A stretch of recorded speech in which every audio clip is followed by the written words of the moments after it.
আদর্শ নির্বাচন বিধি কার্যকর হতেই জেলা নির্বাচন প্রশাসনের তরফে জেলা জুড়ে শুরু করলো সরকারি সম্পত্তি থেকে রাজনৈতিক দলগুলির ব্যানার, ফেস্টুন ও পতাকা সরানোর কাজ।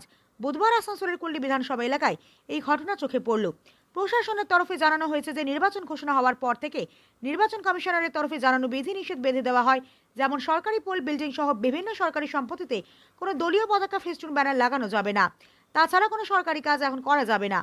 সেই সব খতিয়ে দেখতেই কুলটি বিধানসভা এলাকায় বিশেষ নজরদারি চালানো হচ্ছে। এই বিষয়ে দায়িত্বপ্রাপ্ত আধিকারিক কল্যাণ চৌধুরী জানান, আমরা মনিটরিং শুরু করেছি। সরকারি সম্পত্তিতে যেসব রাজনৈতিক প্রচারের সামগ্রী লাগানো হয়েছে সেগুলি সংশ্লিষ্ট দলগুলিকে খুলে নিতে বলা হচ্ছে।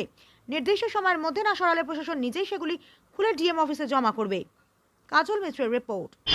দেখা গেল হঠাৎ আপনারা জিবি রোডের সামনে যেগুলো ইলেকট্রিক পোল রয়েছে বা সরকারের সরিয়েছে ব্যানার বা ঝান্ডা লাগানো হয়েছে, এটাকে খুলে ফেললেন কি কারণে? হ্যাঁ, আচ্ছা, এটা হচ্ছে যে আমরা এসেছি ইলেকশন কমিশন থেকে। তো এখন জানেন যে ওয়েস্ট বেঙ্গলে ইলেকশন ডিক্লেয়ার হয়ে গেছে এবং ইলেকশনের ডেট ঘোষণা হওয়ার পরে এমসিসি জারি হয়। এমসিসির কিছু নিয়মকানুন রয়েছে, যেমন কোনো সরকারি জায়গাতে আপনি যে কোনো পার্টির প্রচার ঘটিত পতাকা বা কোনো ব্যানার এগুলো আপনি কিন্তু টাঙাতে পারেন না। ঠিক আছে? তো যেগুলো সরকারি প্রপার্টি রয়েছে, যেমন ধরুন কোনো পোল বা কোনো সরকারি বিল্ডিং, সেইখানে যদি কোনো প্রচারের কোনো পতাকা বা কোনো ব্যানার কিছু থাকে, তাহলে সেইগুলো আমরা প্রথমে পার্টিকে আমরা বলে দিচ্ছি যে আপনারা তুলে নিন। যদি না হয় তখন আমরা আমাদের তরফ থেকে সেটাকে খুলে আমরা জেলা শাসকের অফিসে সেগুলোকে জমা করে দিচ্ছি।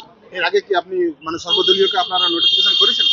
আমরা আজকে রাউন্ডে বেরিয়েছি, আর যেগুলো আমরা দেখছি, যেখানে আমরা দেখছি সেখানে আমরা নোটিফিকেশন করছি। এটা তো অলরেডি ধরুন এমসিসি জারি হওয়ার পরে যে এটা অটোমেটিক্যালি একটা আইন লাগু হয়ে যায়। তো তারপর থেকে আমরা আজকে বেরিয়েছি, এবারে আমরা যেমন দেখতে পাবো সেরকম আমরা ওনাদের সঙ্গে যোগাযোগ করবো। স্যার, আপনার নাম আর পরিচয়?